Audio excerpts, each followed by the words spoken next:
Hello there and welcome to i5 TV. That's right, not 5i TV, but i5 TV. i5 TV is a channel that is dedicated to exploring the issues of the world, particularly from an Asian perspective, from people living in Asia and from Asians themselves. Hopefully by doing that, we can fill some gaps in the world of knowledge and help humanity navigate some of the challenges that we face today. My name's Warwick Powell. I'm an adjunct professor at Queensland University of Technology and a senior fellow at PIIRM Institute in Beijing. I'm also the founder of Smart Trade Networks, a software development and trade facilitation company. Last week, Melbourne, Australia played host to the Australia ASEAN Summit, the Special Summit. And this summit took place against a backdrop of significant regional fluidity, shall we say, and a lot of intersecting interests that are creating a real hotbed of challenges and issues for nations and people in our world. How are we to come and understand what's happening? What on earth is this ASEAN Summit, and what are we to make of it? To help us understand some of these things, I'm really pleased to be joined today by an absolute expert in this space, Dr. Digby Wren. Hello, Digby, Warwick. how are you? Welcome. Very well. It's very hot. I'm in Phnom Penh. This is my new house, so the first time this has ever appeared on video.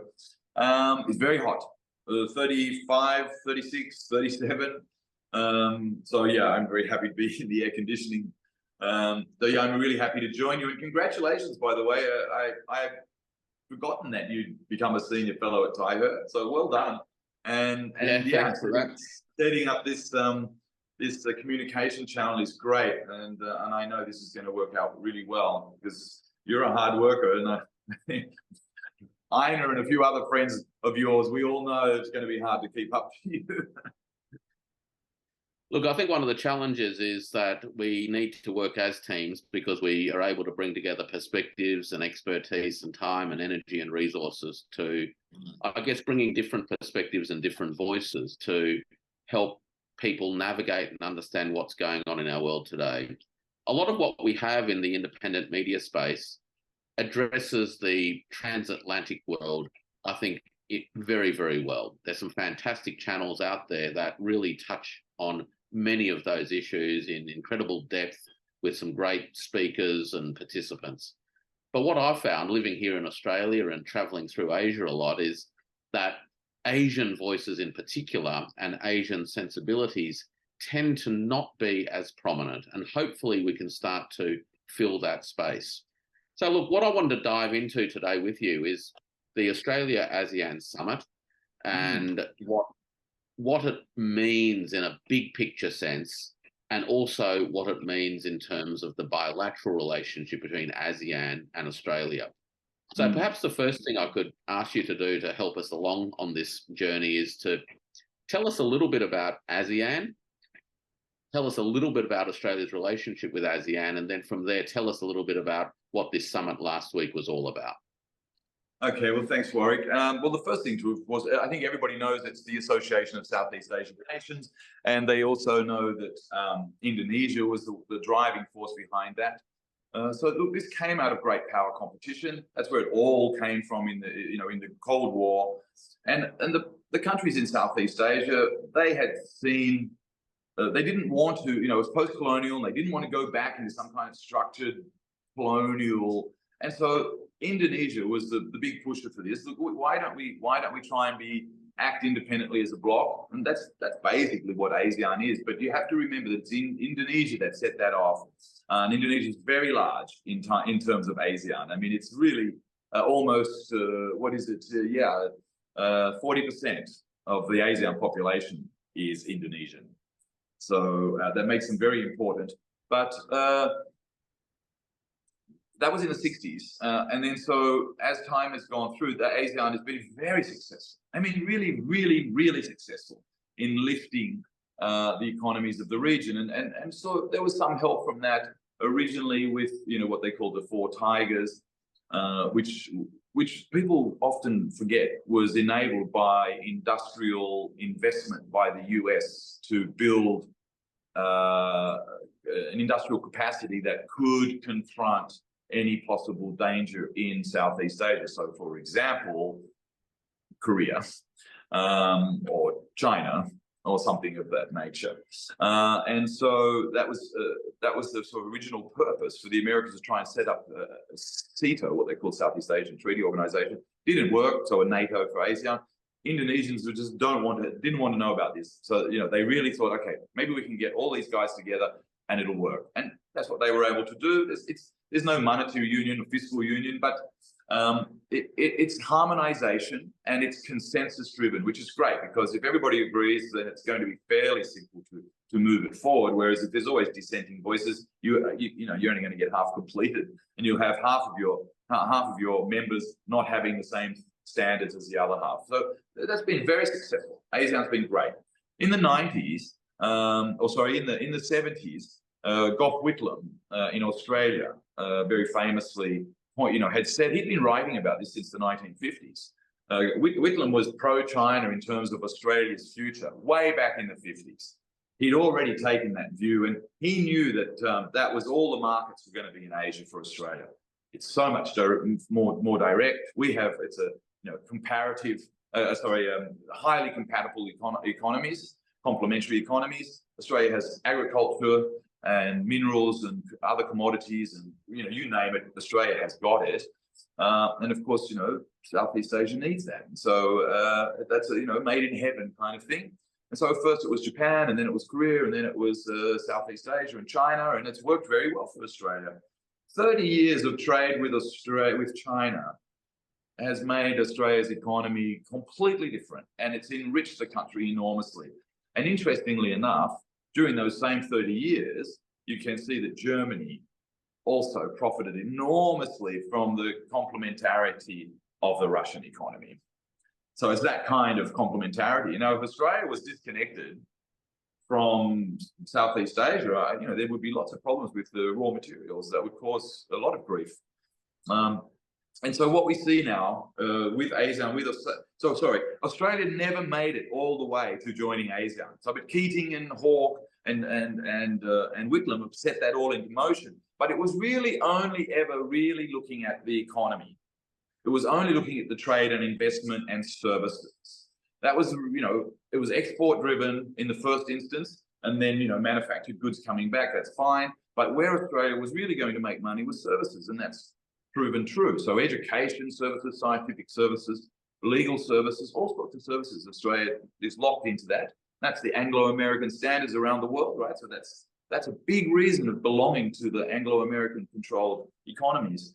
But Australia never went all the way. They could not stand the idea, and this is true of all Anglo-American countries, and the whole sort of idea of the political structure of liberal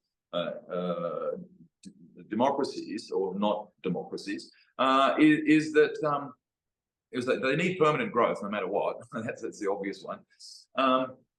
But they need a veto, and so they want to be able to veto things and get out of things if they don't like it. Whereas ASEAN is consensus driven, so they have to join the decision of the group. So this is what stopped Australia even considering going anywhere near ASEAN as a real member, even though they've been invited 2 or 3 times. And I don't think that's ever going to happen, not ever going to happen in the future. In the near future, I think there's almost no possibility. Australia will only take the economic possibilities, those linkages, and it'll use the other linkages that ASEAN has sort of created, not just for Australia, but for the Quad, and that's being much more active now within ASEAN. And so that's the general where we're up to now. So it seems like that there's, on the one hand, this idea of the economic opportunities, and that now manifests itself through this regional comprehensive economic partnership structure, which delivers free trade across the region. But at the same time, Australia is now a participant in Quad and other related alliance vehicles that doesn't necessarily sit very comfortably with the sort of economic orientation and the consensus nature of ASEAN. Is that the picture that I'm getting? Am I getting that right in a very simple sense? Yeah. So it seems contradictory, right? It seems that, so if you're going to pursue, so it's, yeah, I mean, you're right about this. You're exactly right. But the way it sort of manifests is you kind of, and I have to go back into sort of IR theory a little bit to sort of explain that. But basically, you've got an ideological background related to economy, liberal, and that is okay because everybody wants to liberalize in a real sense, open their economies more if they can and everything else. But of course, Australia did that, liberalized enormously, and they said, want to continue to do that, that's fine. But then in the political realm, they're much more conservative. And they don't want to change at all. And in fact, they want to change everybody else, which is the strangest part, right? Because anybody who'd done sort of psychology 101 would know that the most difficult thing to ever do is change somebody's mind. So one of the interesting things about ASEAN is not just that Australia has traded significantly with the countries of Southeast Asia and traded, of course, significantly with the countries of North Asia, China, Republic of Korea, and Japan. East Asia. And East Asia. But that China itself has become a very significant trading and investment partner across Southeast Asia as well. And most important partner. And if I'm not wrong, in terms of the RCEP economies, which is the 15 economies, the 10 ASEAN ones, plus Australia, New Zealand, Korea, Japan, China. China's contribution to RCEP GDP is about 54%. That's right. And Japan, I think, is number 2 at 19. So China's the overwhelming player in all of that. And I guess my question here is, Australia and China have a big trading relationship. Clearly, ASEAN nations and China have a big relationship. And in the lead up to the summit last week, the Malaysian Prime Minister, Anwar Ibrahim, actually made some remarks that caught the attention of local media in particular, which was that, look, Australia, if you've got problems with China, don't bring them to the table because they're not going to be our problems. That's right. They're perfectly with the relationships that we have with China. They're important. And of course, Paul Keating, the former Australian Prime Minister, sort of remarked by saying, well, Ibrahim dropped a big rock into the diplomatic pond, if you will, of this. What do you make of all of that? Well, first, I'd like to just go back 1 second to complete the question on relation to the summit itself. So I gave a bit of a context about ASEAN and Australia's view into ASEAN and that, but the summit itself is interesting. I mean, the timing, that timing is just happened, it was planned way before COVID or anything like that, or the election of even Joseph Biden, I imagine. So, but that summit in itself is quite an interesting adventure because what's happening, of course, is that the Albanese government in Australia, Labor government, after how many years of the Liberals, I'm not quite sure, more than 10 years of the Liberals, and the Albanese government promised that they would have a softer view on China and ASEAN generally, and that they're more in the Keating view for trade and investment and everything else, and also that they should move from dialogue partner to strategic partners if they can, but they've only done that bilaterally. They have not been able to do that with ASEAN. And of course, that brings us to why they've not been able to do that with ASEAN. And then, yeah, you've got AUKUS. So you've got the Australians doing that thing where they're saying, okay, we want the money, we want to sell services, we want to sell commodities, we want to sell agriculture. We want to import finished goods, but not the high. We don't want really high end because that wouldn't be a US, UK, Australian standard. So we will suppress the sale of those sort of items. And that includes phones, electric vehicles, and other things. The Australians will probably follow on the EVs. They haven't yet, but I imagine they will. And they've been making noises about lithium mines that are owned by China in Western Australia, for example. And then that's where Anwar Ibrahim was. He was in Perth at the time that he made those statements. Is that true? I think he was in Perth. And yeah, well, he's right, of course.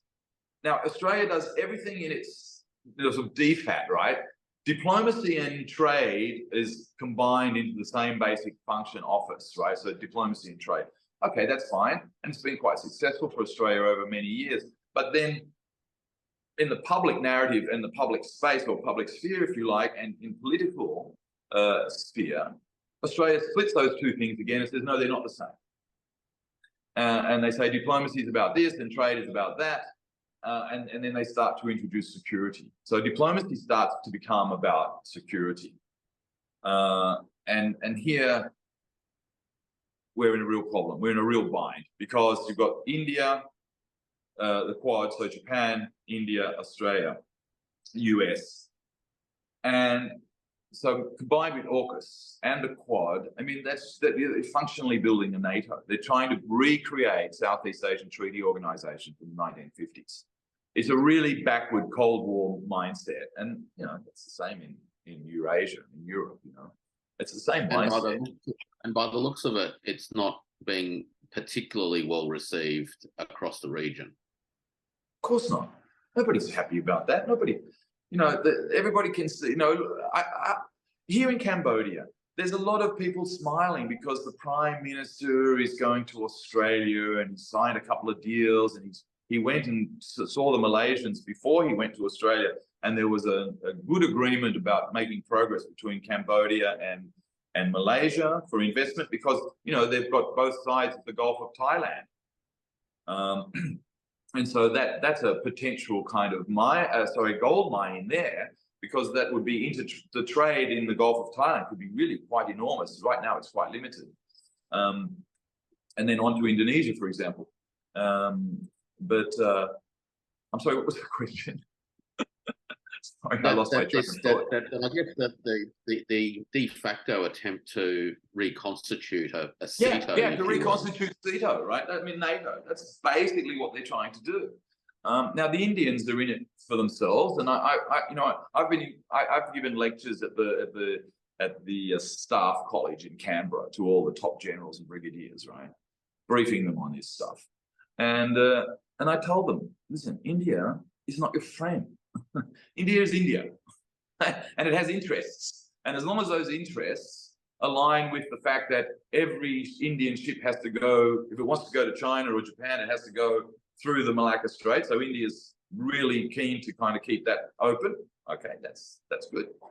But where India's really interested, of course, is by saying we're part of Quad, Indo-Pacific, India gets more Indian Pacific, right? Gets more ocean, more trade possibilities. And where are those trade possibilities? Most of them are not to Australia in any way. That's a very small beans for India even. It's all about the Middle East. It's all about Central Asia. They've just done the opening. Yesterday, they made an announcement. India's done a deal with Afghanistan now to reconnect and try and figure out how to get trade and investment moving through Afghanistan. And that's what India really wants. India wants Central Asia, access into Central Asia, access right across the Indian Ocean, especially through the Red Sea and into Africa. And there it's competing with China, and it's competition. It's not security, it's competition, you know, for investment, trade and exports. And it's pretty fierce competition, but China's got the upper hand there. But so the Indians are basically only going up to the Andaman Islands. That's basically it, right? And then on the other hand, that means that they block and they're trying to constrain China's access at the same time in competition, and they're allowing the Americans to use the security problem. So that's the Indian kind of benefit in all of this, really. It makes them look good, and everybody says, oh yeah, we'll sign a deal with you. But their economy is not China. India is not the new China, right? China is the new China. So yeah, I don't see much going on there. And look, the US has already invested. It's not really much for them in any real terms. They're not offering any money. They're selling things, actually. I mean, let's be honest. Let's say the Indians get technology and upgraded capacity and training. I mean, There's no confusion about how they managed to get new guidance systems for their long-range missiles 2 weeks after they, started agitating with China, and then 2 weeks later they've got new guidance systems from the US. I mean, come on. There's some really obvious examples like that. But but filling in the Indo-Pacific, right? It's not so much filling in the Indo, because that's been filled in by the Indians and the Chinese, and you can see that the Red Sea is now a BRICS plus lake. I mean, it's surrounded by 5 BRICS members. It's literally a BRICS lake, and I think this is really what's going on right now over there, is that the US is actually being forced out of the Red Sea, which is going to which will mean that they'll also get forced out of Iraq and Syria. And it also means that the Gaza thing that also is just going to wind down. It's fairly quickly, I think, as the US elections are approaching. That's a real issue. They've got to close that down as fast as possible. Otherwise, Biden will lose the election for sure. And the Ukraine, how to get out of that, right? Because right now they're in escalation. But so that side of things is not really the problem. The real problem for us that you're exploring, I think, is how Australia, holding this summit, is at one hand trying to say we have a soft narrative where we're open and we want trade and investment and services and we're open to all of that. But on the other hand, we're going to spend more money than we can possibly spend, because where are they ever going to find $400 billion? where is this going to appear from? It's just not going to happen.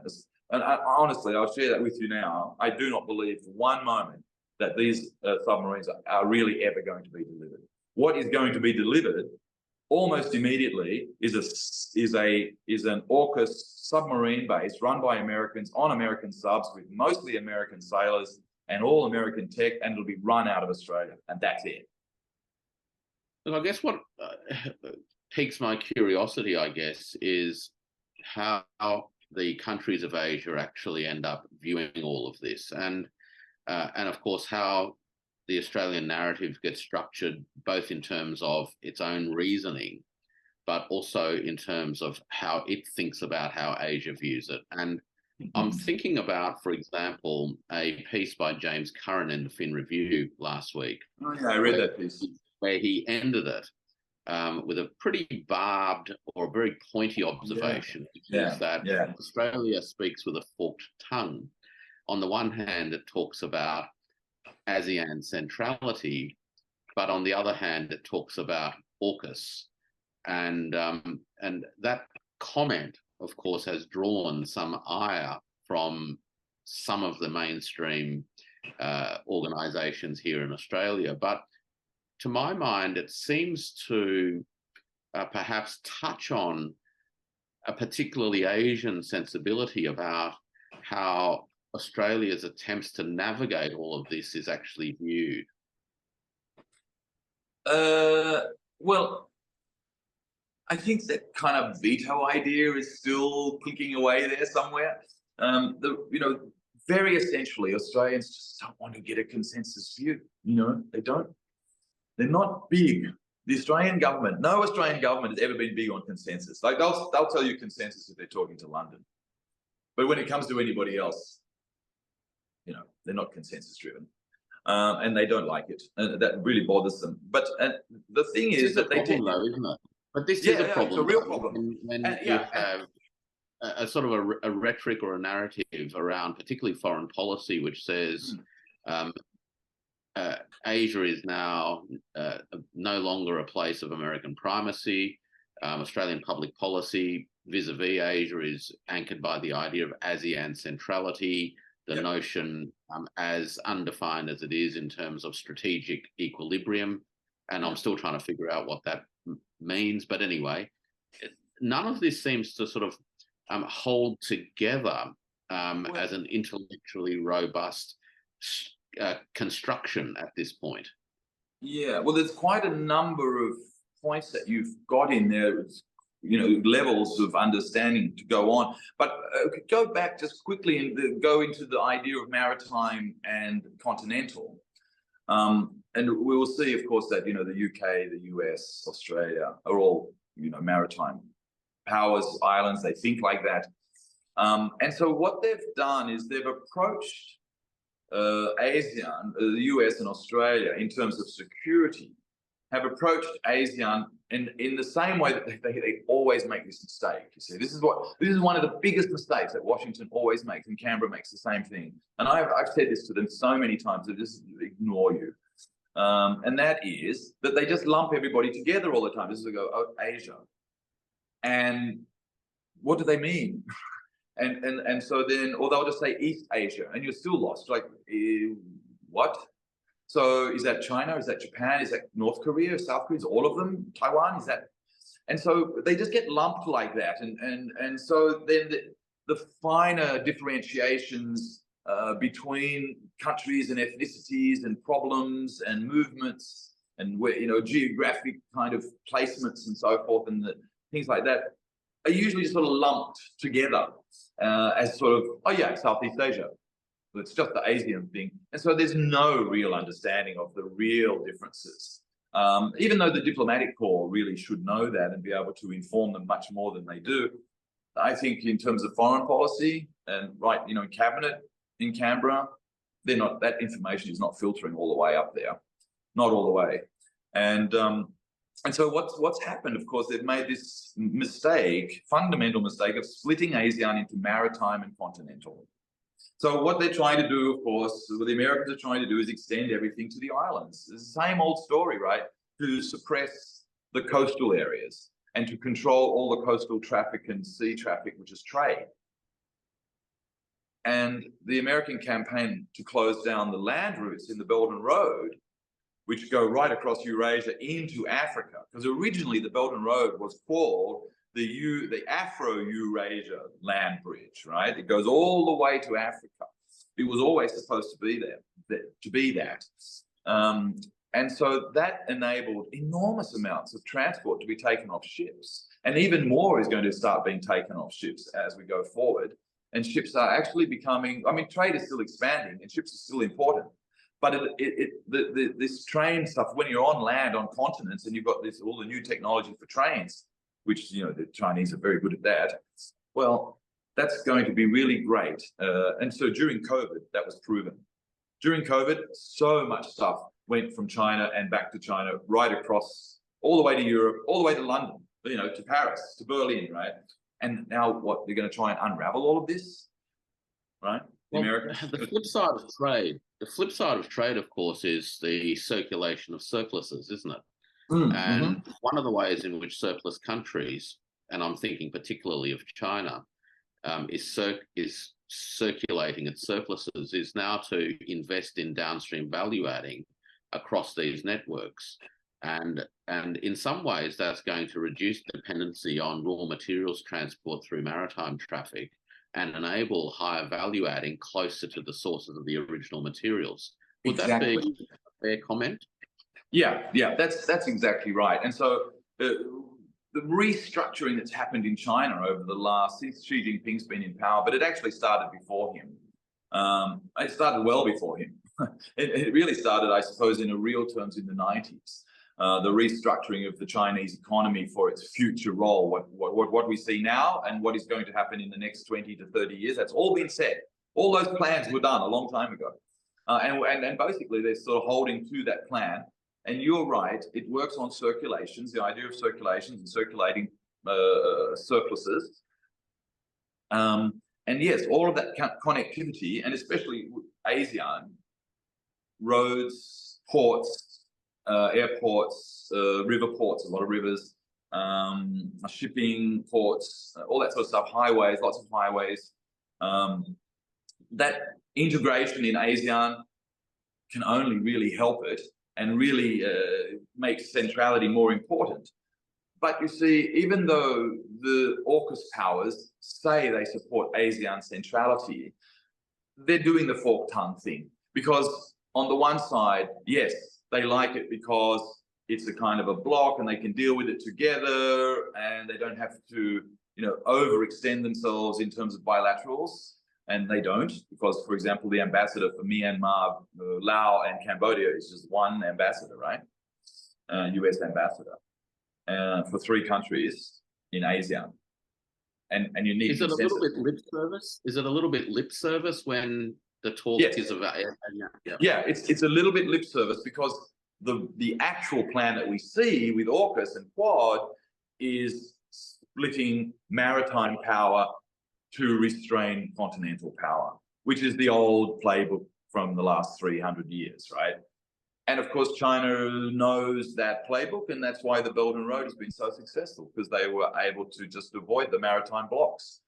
And when things were a little bit friendlier, they were able to, you know, get Greece. I mean, Greece, Piraeus port is one of the best things that ever happened in Europe. They went from like zero, losing money, hand over fist, and within 2 years, I think the Chinese turned it around into the most profitable port in Europe. I mean, come on. what do you need to know here?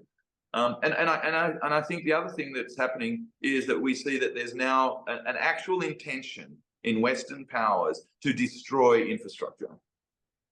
They're actually going to target all of this new infrastructure. Nord Stream, the pipeline through Ukraine is now, the Ukrainians have said they're going to turn it off. Well, okay, so Austria is going to freeze to death in the winter, right? Next winter. This sort of thing, and other infrastructure, data cables. I've seen a lot of stories released recently about cables, underwater fiber optic cables that go anywhere near South China Sea or Taiwan, and the idea that Chinese could cut them. Well, the idea is that anybody could cut them, not the Chinese.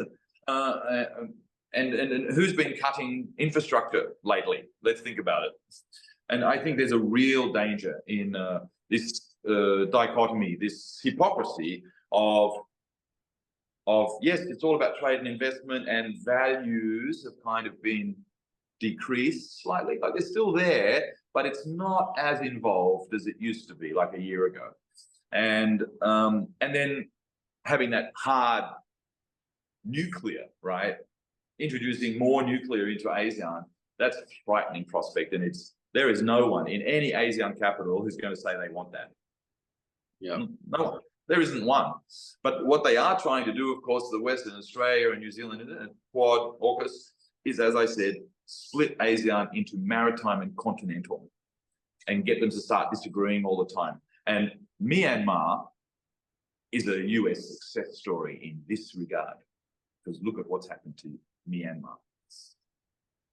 I'll come back to Myanmar and take them, though might have to keep it for another occasion, because as we delve into each of these nations within the region, I think they deserve their own attention. Oh, okay. Yeah. But on a broader picture, over the last sort of 40 years or so, one of the foundational ingredients for peace in Asia has been a shared commitment of this whole group of countries to economic development first. That has been the principal benchmark against which they've evaluated the issues of the day. It seems now that the effort that's being made is to actually place a wedge between economic development and security, whereas for the best part of the last 40 years, they were two sides of the one coin. Is that, from your perspective, one of the aspects of what's going on here? Yes, definitely. That is one of the aspects. The other aspect, of course, is that the economies of Europe and the US are, well, Europe's in recession. Let's just say that. So 4 of the G7 members are in recession, plus the EU. And the US is, there's some kind of false narrative going on about the economy of the US. But what I want to say there is that's one aspect. And then the other aspect, of course, is that is all wrapped in security. And you can see that when they say competition, it's not the same as the competition in the Indo or the Indian Ocean between China and India. That really is kind of competition. It's not really. It's much closer to contestation, and it's even closer to provocation. And I think this is the idea, that's driving this, is the, divide imperia, right? So, they're going to divide and rule. it's the same thing. You divide they're going to divide the maritime states from the continental states if they can within ASEAN, and you can't get a consensus. No decision is made. Everybody becomes frustrated. The US would gain because it would weaken the southern flank of China. But it also means that it would also further enable US control or projection over the entire trade routes around the maritime trade routes around Eurasia. And so fundamentally, what is powering the American projection of power into Indo-Pacific that started with Barack Obama and has been continued by Trump and continued by Biden, but Biden is by far the worst, they're not going to stop. It doesn't matter what government they've got in the US. They are not going to stop. And they are going to pull the leash very hard on Australia every time. I think there is no doubt about that. This brings me to the issue. Well, this brings me to the issue of RCEP, right? So the Regional Comprehensive Economic Partnership. Yeah. It took ASEAN 8 years to negotiate it. Brought essentially 15 players to the table, created the largest free trade consortium, if you will, globally. Since it became active in the last 2 years, the trade growth or the rate of trade growth through the RCEP has been greater than the rate of trade growth globally. So it's obviously boosting trade in the region. We've got physical infrastructure being deployed through rail lines and those sorts of things. We've obviously got digital infrastructure, as you mentioned, some of the underwater cables and things. But the other piece of the fabric that seems to be laying out is the sort of soft side of digital, if you will, or the intangible side, and it goes to the software question around standards, cross-border trade standards, digital flow standards, and of course the standards for cross-border payments without US dollars. And very important. And at least 5 nations within the ASEAN membership have now got harmonized QR code-based payments that happen without US dollars, correct? Correct. Yeah. So we've got this economic fabric, this architecture that's consolidating, both in terms of the flow of value, plus the physical infrastructure, plus the soft infrastructure of standards, plus the payments infrastructure. That seems to me to be a factor, I guess, that's going to butt up against this question of geopolitical security at some point in a very hard way.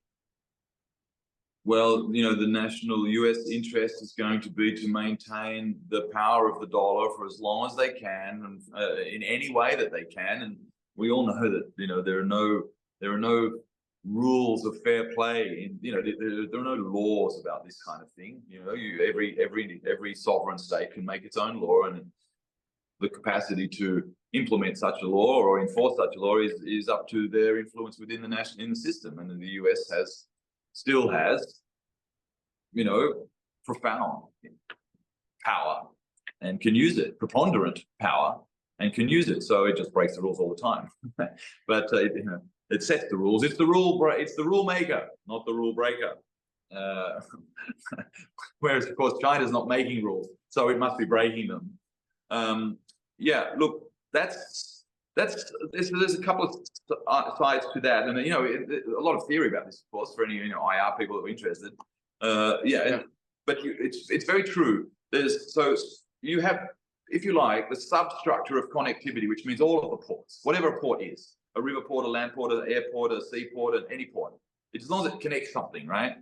That's a port. And all of that, you're right, is delivering at least 3-4% to the total growth. And if you stop using dollars, you can add another 2%, because using a foreign currency to do your transactions between 2 third parties is just basically you're just paying the house. You've got to lose 2% no matter what, right? And so that's, of course, it's going to be, that's 2% on trillions is a lot of money. And but that soft power is also, there's still the kind of the soft narrative that goes with all of this, and then there's on top of what we call the superstructure, is what you're talking about. So the substructure is all those hard things, And then the superstructure is all the digital services, standards, alignment, harmonization, agreements, patents, sharing, you know, you name it, that's all the soft stuff. And that's really where the money is. I mean, that's the real key, is to develop all of those, the digital economies, right? And then, yeah, obviously you can just start to move away from dollars. You don't need it, because you can guarantee with blockchains, and every central bank can do their own blockchain guarantees. And China's already set that up, and they're running it. They're already running it in Beijing, Shanghai, and what, 20 cities or something? They're all running. They're already doing it. All the government people already get paid in the central bank yuan, digital yuan. So that's going to keep going no matter what. That is growing. And I walk into everybody's office in Cambodia and I say exactly this. As I said, it's happening whether you like it or not. It's already happened. So if you're thinking about doing something in the future to catch up, you're already too late. You've got to be doing it now. And I think that's really the point here, is the inflection point is that somebody suddenly finally realized in Canberra or in Washington that point we'd already been through it. We've already gone through it. And so the dollar, it's in the revision era. It's in the revision, and it's already happened. And this is true with multipolarity. It's actually already happened. And what we're watching is the process unfolding. We're in it unfolding. But it's already happened, basically. And now it's just being put into, you know, consolidation somehow. And all of the things that are being done by the Americans in particular, and reticently by the Europeans, is out of fear that the domination that they've had for 400 years has just walked away, and they can no longer do that. And they still haven't realized that they cannot control the whole system anymore. And the whole SWIFT thing with Russia just showed that SWIFT, everybody, you know, they did it to Iran, and everybody just went, oh, this is going to happen to all of us. If the US, I want to ask you this. You're in Phnom Penh. You're talking all the time to businesses and bureaucrats and politicians right across the region. The weaponization of the dollar plus the infrastructure, SWIFT, that goes with the dollar that has taken place, particularly in the last 2 years. How has that been absorbed amongst the people that you deal with? And what's your general take in terms of how it's affected the strategic thinking, I guess, within the economic, regulatory and financial regulatory world across the Asian landscape, and what that might mean in terms of the unfolding of multipolarity, I guess, in our region? Well, if you'd asked me that question, I don't know, maybe just a few weeks ago or something, I might have said to you that I thought that generally it was all pretty well headed in the right direction, regardless of all of the things we've just talked about, AUKUS and Quad, and, you know, failing economies, recessions, and you know, projections of power. Besides all of that, there is people here are either unaware, just unaware, and have no idea, and they don't care. Basically, they don't care. They just want to make money, and that's it. They really don't care about any of this stuff. But people who do have an interest in this, so decision makers, senior officials, high-level officials, most of the people that I speak with every day, they are very, very, very concerned. They are extremely concerned. Now, generally, you can see that, like, for example, in Cambodia, this ASEAN Summit in Melbourne, you know, there's been a kind of a big upswing, and there's been a lot of soft power used by the US and by the UK and Sweden and Australia. All together, they've coordinated within the Quad to get this soft power narrative going about how Australia is like ASEAN's best friend and wah. And so Anwar Ibrahim put a spanner in the works on that message, didn't he? And I think that they're also going. The Australians are also going to discover, much to their surprise, that in ASEAN capitals, everybody's all very happy and everybody loves Australians and it's all very good and well. But at the end of the day, they know that there's a realization that the Australians are no longer the dominant party. I mean, basically what's going on here is the Australians and the Americans and the Europeans, but especially the Europeans, are literally not, I won't say begging, but they're very close to begging for deals. I mean, there's a desperation. Well, interestingly, I guess, coming back to the summit, the communique that came out in the end. There's a kind of a desperation. They're really trying hard to get as many deals signed as possible right now. And then it dawned on me that actually, yes, they need the financial wherewithal, they need some more trade deals, and they can do all of that, so they've relaxed values and everything else. But then it actually dawned on me they need to get all this done before the elections in the US. They're all just scared stiff of what's going to happen in the US. So they just want to lock all these things in as fast as they can. And the other thing that they're thinking about is that there's a lot of elections. Cambodia just had one. So in countries where there are elections or coming elections, they're also very keen to sign the contracts up to the election. Not after or during, not after or during, just up to. I guess that helps stabilise the story for incumbents. That's right. The communique that came out of the summit ended up causing quite a lot of mainstream media reaction in Australia that largely came across as disappointment. And the disappointment was related to what the coverage described as soft words or non-existent words concerning China. Do you think that that in part that's a reflection of the power of the consensus culture in ASEAN, number one, but also perhaps reflects the diminishing authority that perhaps Australia as a messenger, if you will, for the broader West in Asia brings to the table? I think you've put your finger on it.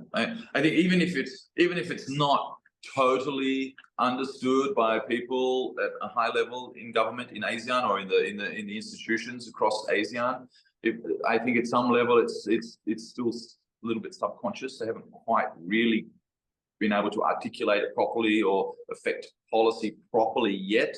I'm not sure that that's actually happened yet, especially not in Cambodia. They're still kind of adjust. And I had a very interesting, I probably can't say that, but yes, no secrets, sorry. But yeah, I think there's a definite understanding now that, and this is true for not just for Australia, but I think it's also true for the US and especially the UK. I think UK has suffered enormous reputational damage.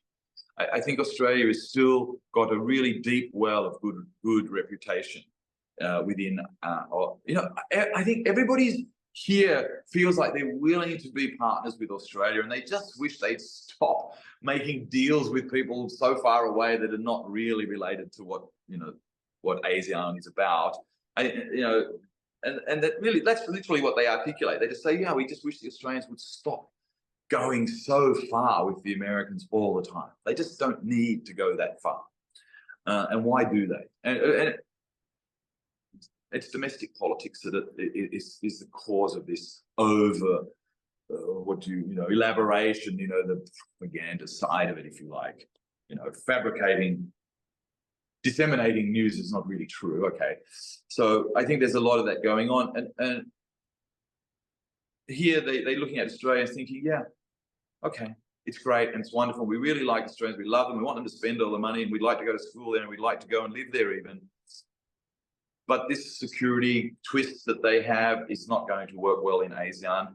And so ASEAN, with its sort of new confidence, I think, and Australia's economic performance being not that good, and they bullied China, it didn't work. I think the ASEAN economies, and I advised the Cambodian government on this very issue, and I said when they went into the discussions with Korea, signing a new deal for trade and investment, and everything else, and I said publicly right in front. I made a speech about this to the Korean ambassador was there, and I said, look, it's very simple. The Korean economy demand is dropping, their exports are dropping. They're getting close to zero growth. They're going to end up like Japan, maybe. And they're worried about it. And so they're madly signing deals with everybody. And I said, so, you know, Cambodia and Malaysia and Thailand, got to remember that you have now just sort of been notched up one level higher. You've now got some more leverage and you need to use this, get a better deal.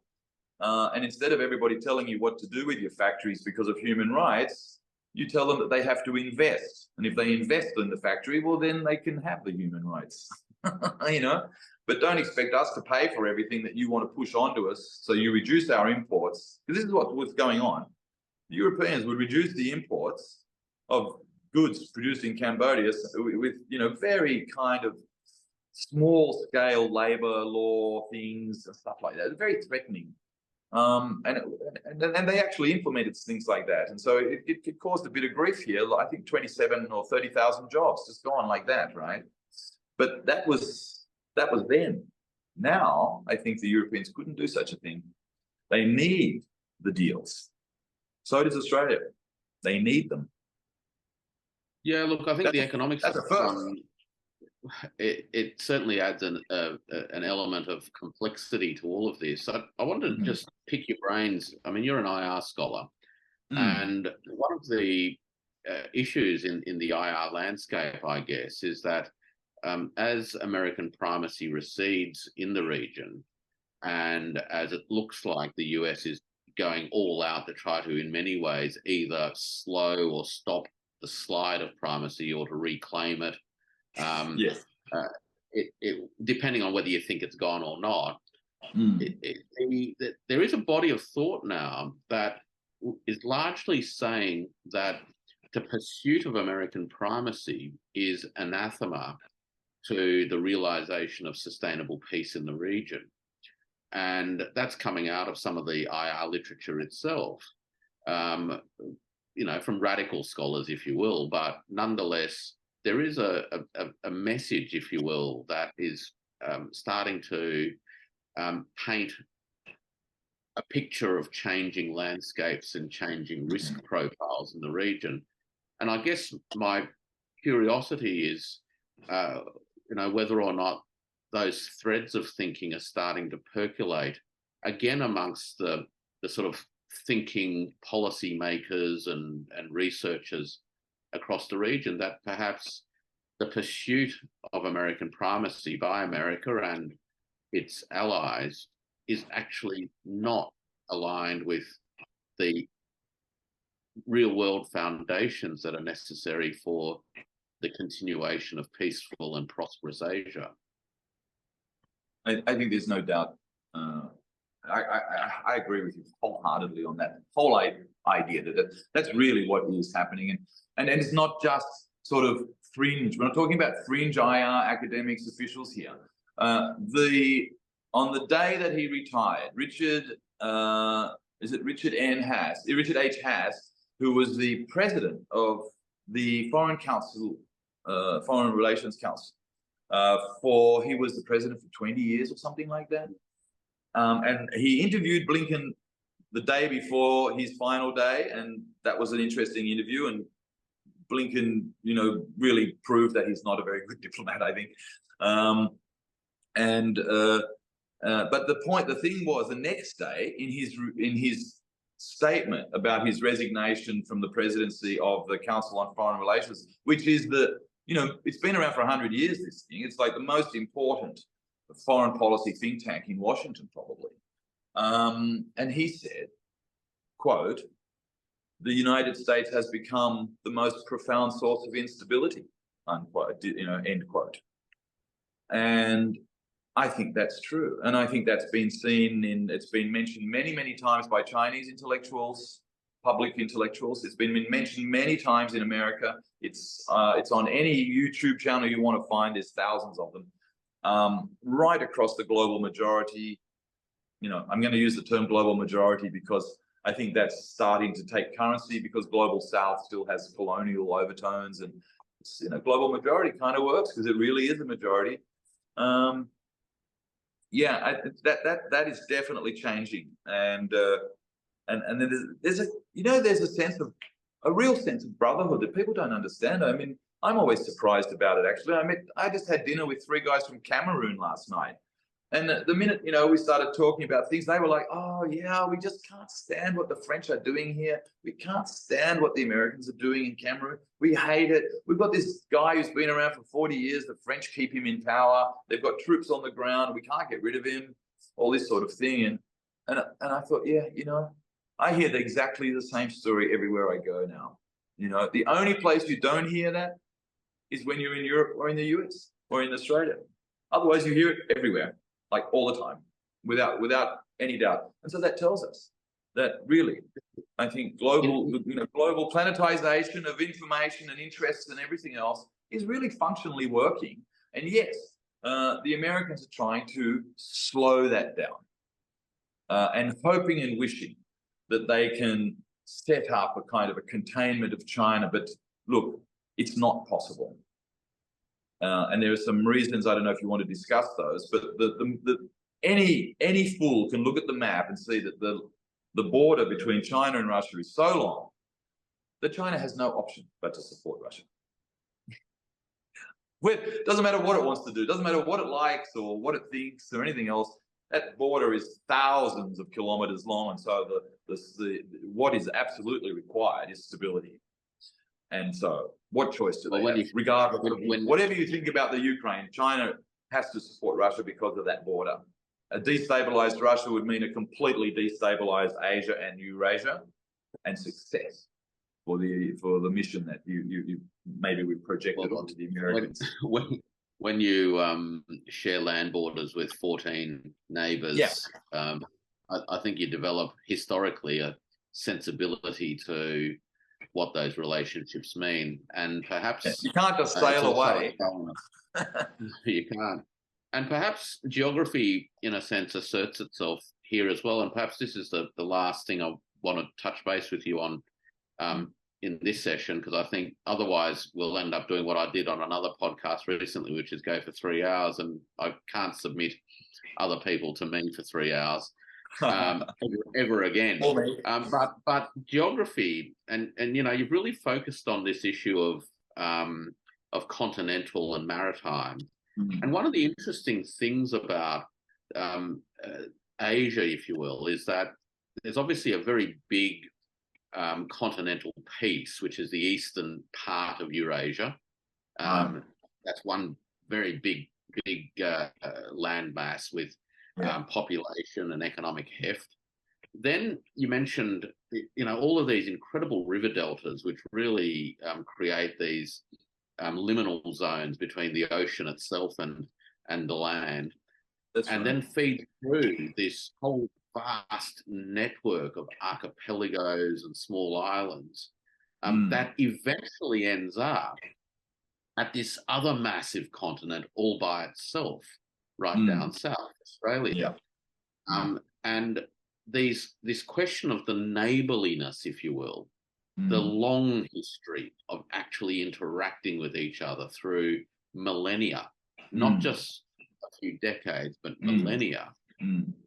What's your sense about how that geography, the history of interactions, the built-in cultural memories, if you will, how do those things shape the region as a whole and where it's heading to? Cultural geography, social geography. Yeah, geography is really important. I mean, it kind of, there's some kind of determinism there.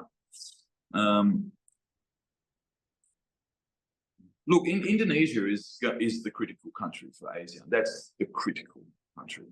And they're so close to Australia. So when I look and think about the future of ASEAN, and I think about, the thing I think about most is not actually the relationship between China and ASEAN, or even Japan.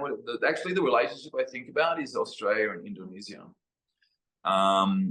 What the Americans are thinking about is Cambodia and Myanmar. And when I say they think about Vietnam and Thailand and everything else, right? But when they're thinking about creating problems or being involved in problems, let's say, they're being involved, intervening in problems, it's going to be Myanmar. It's going to be the less stable states. That's where they're going to go immediately. And so, yes, we've seen that in Myanmar. The Americans have not been helpful. And we've seen that in Cambodia. I see it here every day. You know, the strangest thing, you've got the US ambassador getting his photo taken with a guy who just been put into prison for a video in which he said that they were going to subvert the government. Right, so you got a publicly available document. The court said he said it publicly, and he's got all those contacts. And then we've put him in prison, and the US ambassador came out and said, "Oh, it's politically motivated." It's like the US ambassador literally just walked the opposition leader out in front and said, "You've got to vote for him." And it's like, this kind of interference is really dangerous. It can't continue. This is really, I think this drives people up the wall in ASEAN, in Asia, across Eurasia, and in Africa too. They're just sick of it. Just nobody wants this anymore, and they're not willing to go with it. But there's a hubris that remains. And to get to your question, what the Americans have tried to do is to kind of eliminate the historical, cultural, social links that the whole area has with China. And they've exaggerated the links between Japan and Korea and exaggerated the links between India.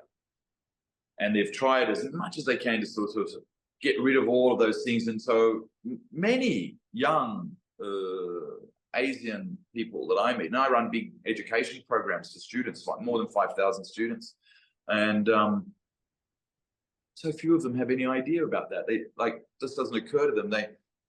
They can't imagine the idea that their country has had a relationship for thousands of years with all of the other countries, India and China specifically.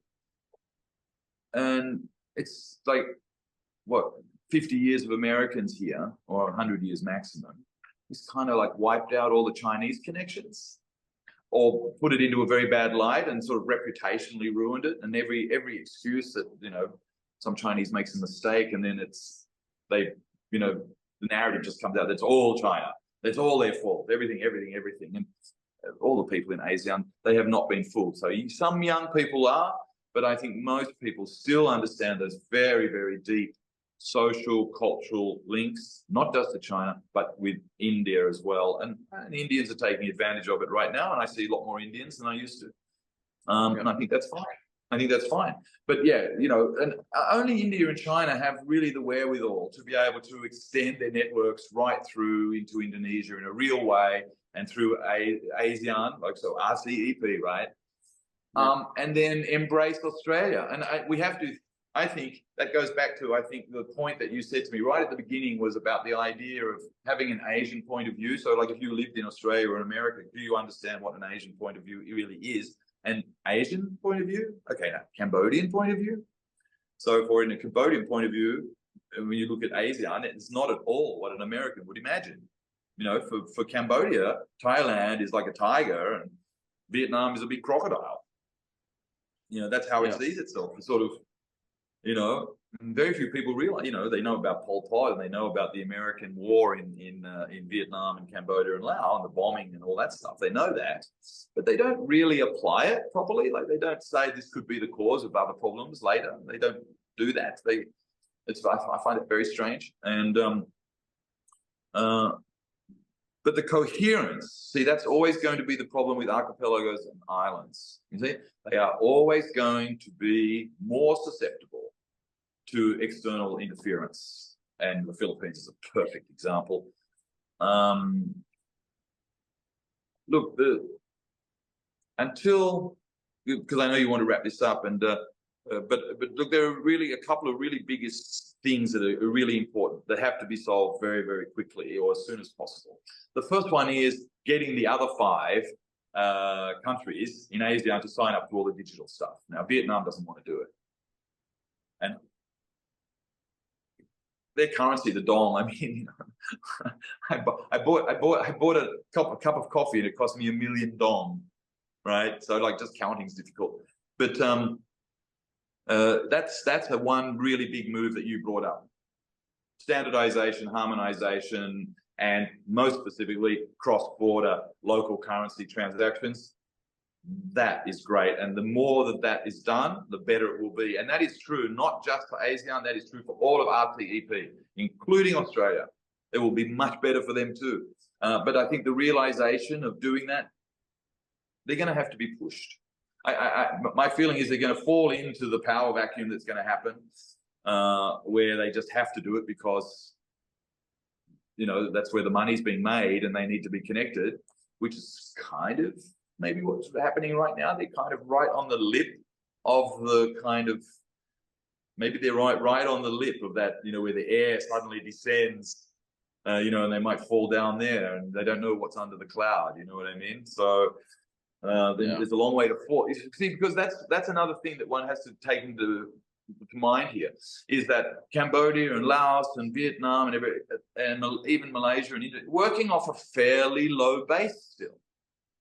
It's a relatively low base. I mean, it's got growth potential for at least 50 years in terms of modernization. Whereas Australia is relatively modernized, but it hasn't gone into the next step properly, and it's put itself into enormous financial difficulty because of structurally how they've run the economy, and following the Americans has not helped. And the IMF says Australia is going to be in trouble, basically deflationary for 10 years. And Cambodia's just got the opposite. You know, all of Asia, all of ASEAN, we're at ASEAN 5.5. Now, if I see another story where they say China is falling apart, and then oh, but it's got 5% GDP growth, which is the same every year as Australia, New Zealand, Malaysia, and somewhere else combined. Do you know what I mean? Like, if it grows at 5% a year, that's the size of the Australian economy plus 2 more every year. Well, we're falling apart, really? That's so strange. And people really understand. You know, I see students, and I have to say to them, but didn't you just read what the IMF and the World Bank said, or what ADB said? You just read the New York Times and you believed it? And this is, you know, that's that question of narrative and everything else. And I think that's that disbelief has not disappeared yet. But it's becoming so obvious now. The media is going, I think that is there's going to be a shake-up in the media world in relation to this. And I also believe there's going to be a shake-up culturally. And I've been keen on this for a few years now. And that is that actually Asian culture within Western societies is very deep. And it's been there a very long time, but it's not given an opportunity to shine. And I don't mean in the style of what does John Howard call Australia, or what cultural what? You know, that idea of a perfect multicultural society or something like that. What? Where 60% of the population are Anglos, and 40% are mixed. Most of them are Europeans, and then the last 10% are Asians. That's what he calls perfect multiculturalism. I don't think so. Look, that's all changing too. I think the cultural thing is going to be a lot stronger. And I think if everybody can remember the wave of Japanese culture, samurais, anime, you name it, all bam, bam, bam, you know, Sony, television, Toyotas, you name it, everything Japanese. Then after that's Korean, and, you know, the little tigers. Well, Korea has been so successful in exporting culture. They've taken it on as a cultural export, and they've been super successful with this. Now, if you imagine that Japan and Korea can be successful at exporting their cultures into the West, really, really successful, and then you think, how much of Chinese culture is not really being pushed yet? It's not really out there yet, and it's coming. It's huge. It's going to be so big.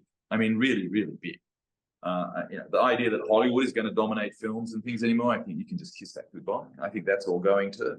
I think you can see that the media landscape in America is starting to fall apart, actually. All the cable companies are in trouble. That whole network of media is starting to fall apart, and culturally. So, you know, people will stop walking around with T-shirts with Nike on them, and they'll be walking around with T-shirts that says Huawei or something else. And I think that's happening already. And people aren't seeing it, but, you know, there was like Japan. It took them 10 years to realize that Japan had this huge cultural wave, And now Blackpink is like the biggest band in the world or something, or maybe it's Taylor Swift.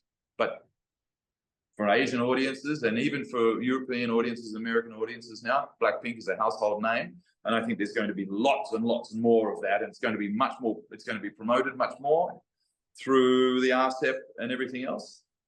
And no matter what happens outside of ASEAN, I think the real fear, and that's the last concluding sort of statement, the real fear has got to be that it's the fear that Sparta caused in Athens that caused the war. And I think it's the fear that's in Washington that's going to could possibly cause a war. See, China's not scared of the United States. It's the other way around. And I think Australia also is very fearful. Just read a Billy Hughes, read a Billy Hughes speech from 1914 or 1908 or something, you know.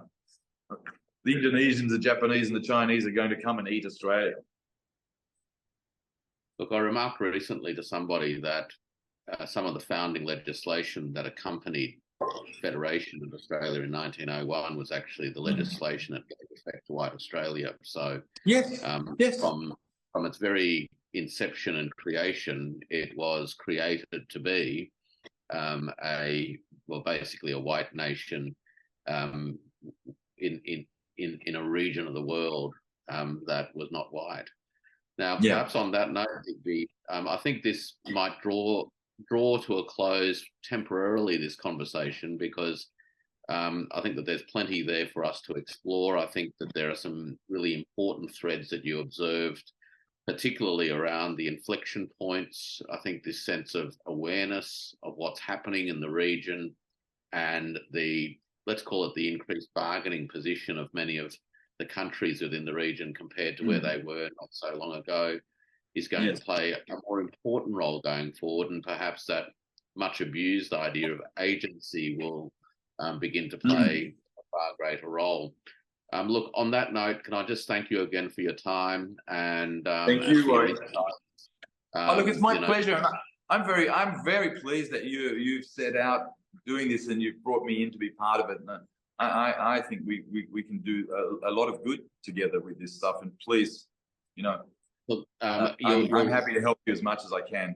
Well, I'm going to rope you in, because I think the insights that you bring in terms of your IR background, your on-the-ground experience, your perspectives in communications and media is absolutely critical for people in this region, you know, generally, I guess, but also across the world. As I said at the outset, the independent media landscape is starting to, I think, bring some very interesting perspectives on many of the things happening in the world. But in doing so, unsurprisingly, perhaps, it has a very strong transatlantic orientation. Yes. What I hope we can do is to make a contribution to that broader independent media landscape that brings Asia into the frame, and also brings Asia from the perspective of those who are in Asia into the frame. So once again, thank you very much. I know I've taken you away from your Sunday afternoon. Thank you very much. So I hope you enjoy the rest of your day, and I'll be in touch with you again soon. Thanks, Warwick. It was a pleasure to see you again. See you very soon. Okay. Bye.